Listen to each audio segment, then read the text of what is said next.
Welcome to USA Global TV and Radio, where our mission is to provide education, entertainment, hope, and inspiration.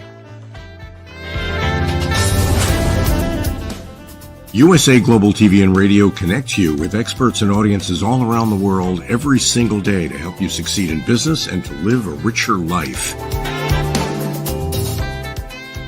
Visit us at usaglobaltv.com to learn about career and life-changing training and mentoring programs like the Listening Mentor. Subscribe to our newsletter to stay informed about our special programs and offers. Discover how you can become a guest on one of our shows or a host or producer of a USA Global TV and Radio show of your very own. That's USA Global TV and Radio, where the doctor is always in.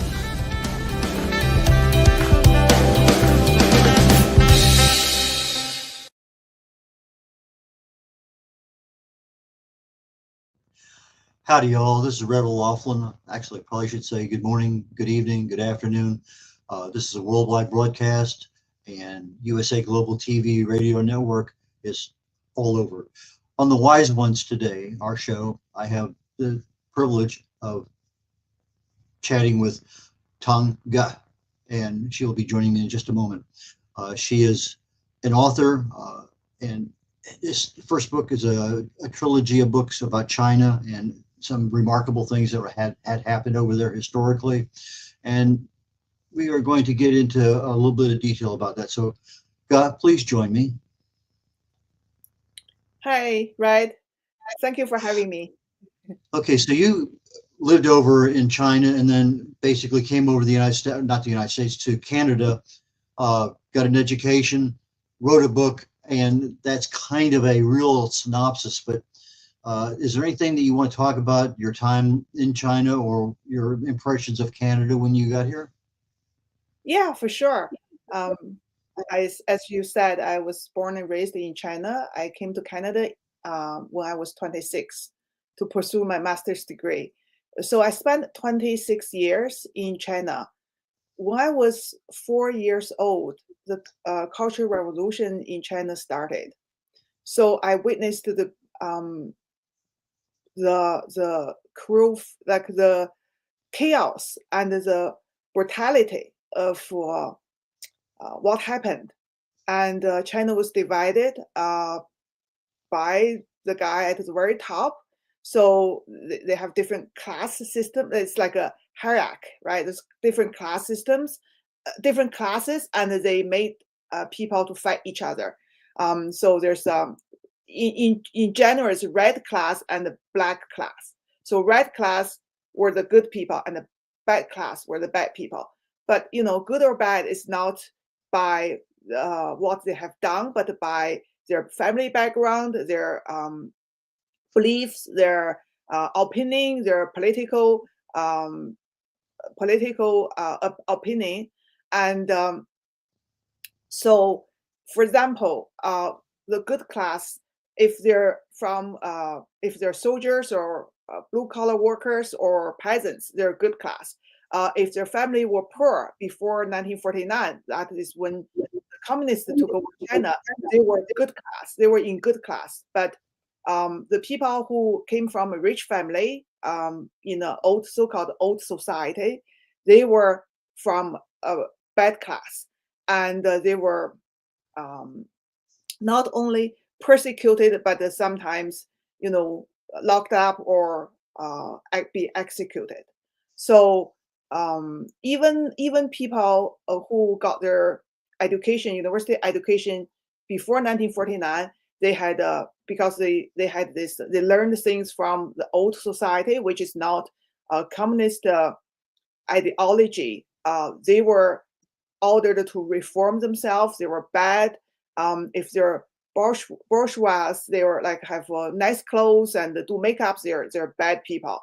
You couldn't do that during the Cultural Revolution. So that's lasted for 10 years, from 1966 to 1976. My father was a university professor at the time. So actually, he was an associate professor. And when the university locked up all the professors, then they started with associate professors. So my father was finally put into a place it's called cow shed, which is actually like a concentration camp. So he was locked up with his colleagues, and I became a target for the bullies, for the other kids on a where we live. So we lived in a college campus. So then I suffered because of that, because of my father's political status. So that's gave me a very, I think it's shaped who I am today to a certain extent, because there's no freedom. So that's why freedom is so precious to me. And when I had a chance in the late 80s, I came to Canada as an international student. There's more stories during that time, but I'll leave it for later. Okay, you have an interesting title to your book, The House Filler. Yeah. And as I was doing some research, okay, well, what's a house filler? And then I kind of got back into some of this. Okay, that finally made sense. But I had to have a little bit of information. And I guess it's more of a context of a cultural understanding of what the house filler is. So why don't you tell us, what is a house filler and why did you choose that particular title to your book? Okay, in Chinese culture, a woman who marries a widower is called a house filler. It's this old tradition. Like today, nobody use that term anymore. Some young people, they don't even know what does it mean. But like before, when women marries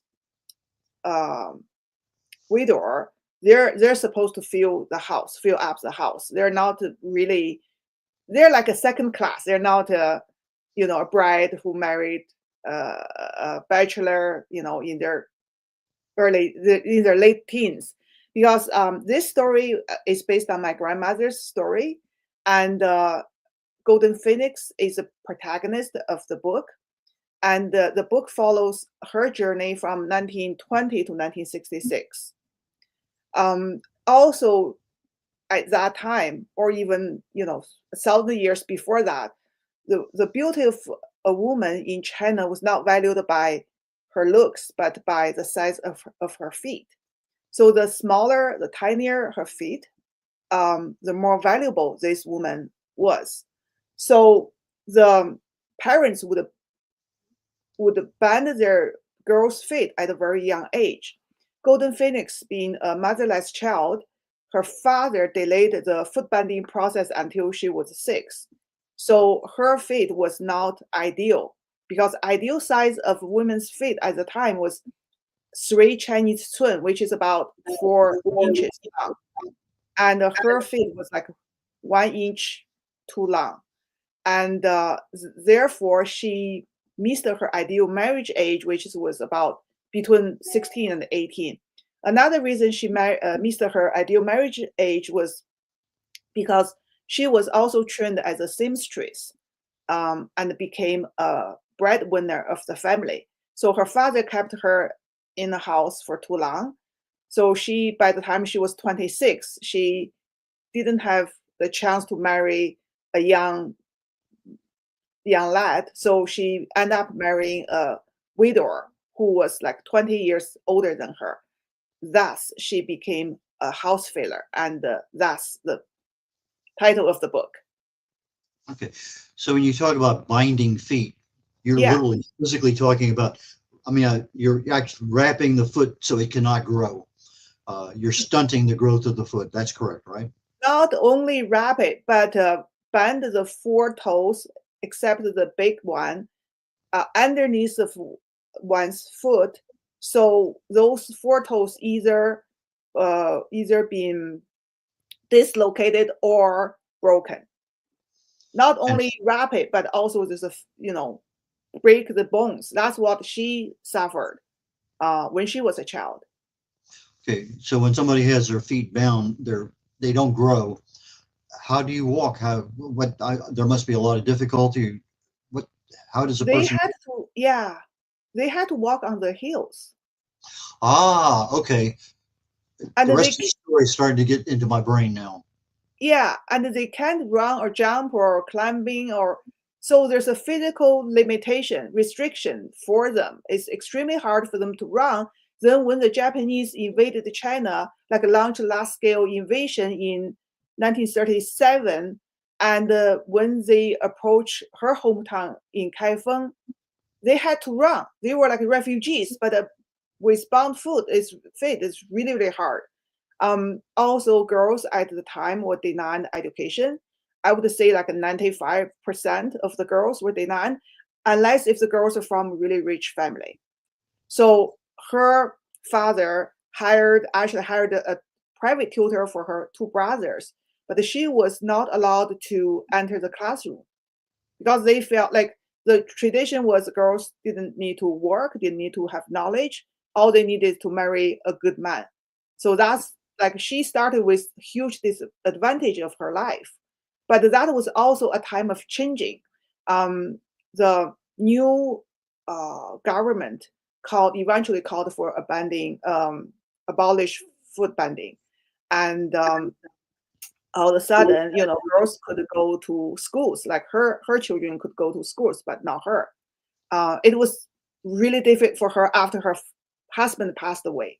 She didn't have a way to make a living, and she had 5 children to raise. Okay, the primary character is Golden Phoenix. How does a name get chosen in China, such as Golden Phoenix? I'll let you explain it. Yeah, well, again, the old tradition, Chinese like gold, right? So they gave their children's name gold something, like gold phoenix, gold log, gold ring, gold bell. So that is a tradition. Golden Phoenix is actually a pretty common name. And I used this for my protagonist because I felt like she was burned to death and then reborn. She suffered a lot, but she was resilient and struggled to survive and to keep her children safe. But well, because of the huge, overwhelming odds she faced in life, she didn't achieve her goal. That's why the next book is about her daughter. And then the book after that, the third book is about her granddaughter. So it takes 3 generations to pursue what they want, right? Freedom, independence, and happiness. That's yeah. Your book won the Independent Press Award in 2024, and you have it up for the Canadian Book Club Awards. So it's not only a book, but it's recognized as a very, very, very good book. How did you get this thing into the awards process so that people can appreciate your historical stories? Well, both awards I entered it myself, right? I just researched for different awards and prizes, like contests, and those 2 I'm lucky, I guess. There's lots of good books out there, but I think my book is unique and is original. It's something most people never heard about, never, they have a vague idea of China and second Sino-Japanese War, but Civil War, but they don't know a whole lot. I think it's fresh, and it's also from the feedback I read on Goodreads, on Amazon. It's touching, it's engaging, and I think I'm lucky, right, in terms of winning those winning awards and being a finalist. I really appreciate my readers and judges and jurors. Okay, so you talk about the Japanese invasion, you talk about the Civil War, and the communist takeover. I think for most of us, we understand World War II, the Japanese invasion. We understand the communist takeover. But I think the area that most, me in particular, that are probably not aware of to whatever degree is the Civil War that you kind of marry in between the two of those. So can you take just a brief moment and tell us what Civil War was over in China?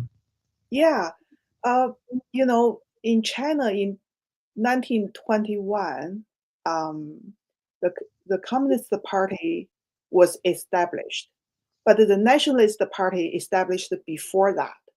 So the leader of the Nationalist Party was originally it was Sun Zhongshan, but later when Sun passed away, it became Chiang Kai-shek, and Mao Zedong was the leader of the Communist Party. The two parties, at the beginning they try to, like Sun Zhongshan tried to make them work together, but because of ideology differences, they could not.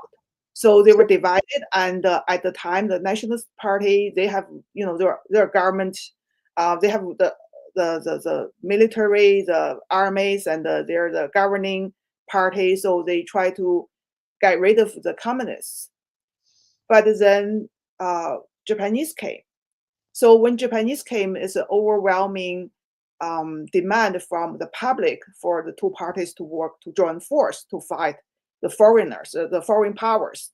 So they joined force, but there's still there's gaps, there's things in between. They're not really truly together fighting Japanese. So, but the Nationalist Party, they were Nationalist Army, they were the majorities. Like they have the weaponry, the people, the soldiers. So they were the front. They fought at front line, and the Communist Party, they retrieved to Yan'an. So that's their their base. They based in Yan'an, which is the northwest of China. Japanese never went there and never bombed Yan'an.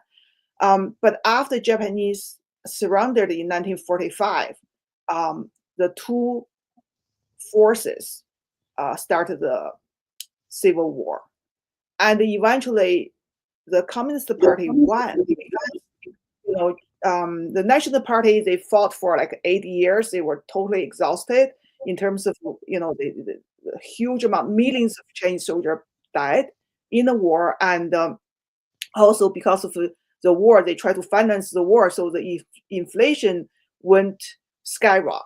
It's like we're not talking about a few, like 100% or 200%. We're talking about percentage in thousands, like 4,000% of inflation. So the ordinary Chinese people, they just get tired of that. That's how the communists won the war. In 1949, eventually the nationalists retrieved to Taiwan, and in 1949, the new China was born. It's like the Republic of the People's Republic of China. That's People's Republic of China is the people in main China right now. Taiwan is just the Republic of China. There's no people in front. So that's how you distinguish the two. I don't know, how do you call that? Because if I say two countries, I'll be attacked. Because Chinese mainlanders, they won't allow you to say these are two countries. So if they say like Taiwan is one province of China. Yeah, I've seen similar things with Greece and Macedonia. There's some uniquenesses there and some cultural things. And anyway, but so you have Republic of China, which we call today Taiwan, which back then was Formosa, and then the People's Republic of China is what we think is a big country of China. So there are a lot of things have changed even in my lifetime. So, okay, so you wrote the book. Yeah. How long did it take you to write the book? For the entire trilogy, almost 20 years. Okay. The other books are written also? Yeah. Okay. The reason is that at the beginning, I wrote a big, long book with 240,000 words, and I couldn't find a publisher. I did not know why, until a mentor of mine told me that it's too long for either literary fiction or historical fiction. You have to divide it into 2 or 3 books. So that's how I divide it into 3 books. That's how all 3 books are written. Okay. What's the names of the other 2 books? The second book is called The Pinioned Bird. The Pinioned Bird. Okay. Pinoned. Yeah, the Pinioned Bird. I can type it on this later. And the third book is called The Dream Chaser. Okay, so we're getting to the end of the show. How do people buy your books? Let's take care of that one first, and then if they want to follow you on social media or anything else, let's answer the question: how do people get your books? Well, in Canada, for the readers in Canada, some independent bookstore carries my book, but also it's like Amazon, Kobo, Indigo's website, even Walmart. But when you search the book, I found out on Amazon, if you just put like the house filler, it's really hard for you to find my book because you got end up with a whole bunch of house items. So actually, you need to put the house filler, then something, a dash or a hyphen, then Tong. Then it's really easy to find it. Some libraries, the Canadian libraries, also carries my book. Lots of them. In the U.S., I found this interesting. Those libraries who bought my book are university libraries. Interesting. Yeah. Okay, so if I go to Amazon, I'll type in house filler and put a dash, then Tong. Yeah. We'll cover that here in just a brief. In fact, I'll just start covering it now. I didn't put a hyphen. Something with author's name there. Yeah. Okay. The audio audience that will listen to this down the road, Tong is Tong, one word. G is GE. It doesn't sound in English. It doesn't look right, but that's the word. That's her name. And so the house filler on Amazon / whatever. Tong, Tong, space, GE. Yeah. Okay. Okay, we're at the end of our time here, so I'm going to say thank you so very much for joining me today. I learned a lot. You filled in a lot of holes that I didn't know about, so thank you so very much. Thank you, Red. I really appreciate it. And I look forward to our next conversation. In about another minute or so, the program will end, and the Wise Ones is a dual show today. My second guest is Brian Anderson, another author. We'll talk to him about his series of books. And after that is my show called Talking Heads. And today I'm covering the topic, what would I do if I found out today I had cancer? I'm a researcher. I do a lot of study of the human body at the cellular level, chemically speaking, looking for cause and effect relationships, primarily from diseases, age-related diseases, longevity, aging. So based on my research, what I've done for Alzheimer's and cancer and other things I've written about and spoken about, I decided, well, let me share my knowledge, awareness, education on what would I do if I found out that I had something. So with that, I'm going to say